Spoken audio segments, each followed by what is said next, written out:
Pen तालुक्यात पुन्हा एकदा शीना बोरासारखे हत्याकांड। दुर्शेत गावाच्या हद्दीत सुटकेसमध्ये सापडला अज्ञात तरुणीचा मृतदेह। परिसरात एकच खळबळ। गूढ उकलण्याचे पेन पोलिसांसमोर मोठे आव्हान। किरण बांधणकर, पेन।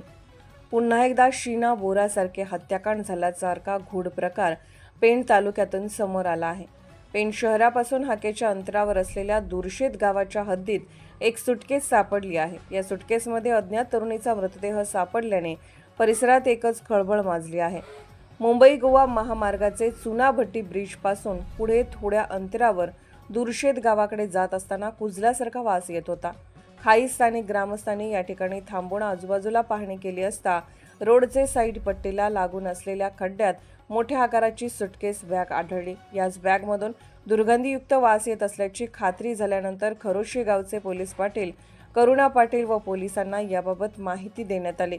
पोलीस हवालदार टेमकर व सहाय्यक पोलीस निरीक्षक राजपूत व समद बेग यांनी जागेवर येऊन पाहणी केली असता सुटकेस बॅगमध्ये एक अनोळखी तरुणीचे प्रेत कुजलेल्या स्थितीत असल्याचे दिसून आले। या तरुणीचे वय 30 ते 40 असल्याचा अंदाज वर्तवला जात आहे। अज्ञात आरोपीने अंदाजे 4 ते 5 दिवसापूर्वी या अनोळखी तरुणीची हत्या करून तिला सुटकेस बॅगमध्ये भरून या ठिकाणी आणून टाकले असल्याचा अंदाज वर्तवण्यात येत आहे। यामुळे परिसरात प्रचंड खळबळ माजली असून या प्रकरणाचे गूढ उकलण्याचे मोठे आव्हान पेण पोलिसांसमोर उभे ठाकले आहे। दशरथ रामदास गावण, राहणार दुर्शेत सरपंच। मी सदर दुर्शेत ते राष्ट्रीय महामार्ग चुनाभट्टी इथे सलग 2-3 दिवस मुलीला सिक्युरिटी इथे कॉलेजला जात असल्यामुळे तिला सोडण्यासाठी मी दुर्शेत फाटा येथे सलग 3-4 दिवस घेऊन जात होतो, परंतु तिथं थोडा सौम्य वास येत होता रस्त्यावरून जाताना चुनाभट्टीच्या 100 मीटर अंतरावर।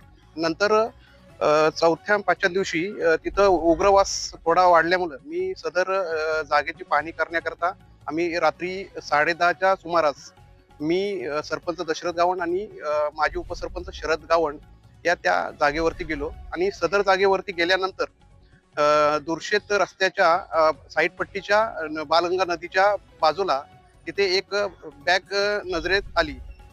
त्या बॅग नजरेत आल्यानंतर आम्ही सदर जवळ गेल्यानंतर थोडासा वास त्या बॅगेतून येत असल्याचे आम्हाला दिसून आले। नंतर मग आम्ही रात्रीची वेळ असल्यामुळं 10:30चा टायमिंग असल्यामुळं आम्ही सदर जास्त पाहणी करता आली नाही, म्हणून आम्ही सकाळी पुन्हा त्या जागेवरती 10 वाजता पोहोचलो।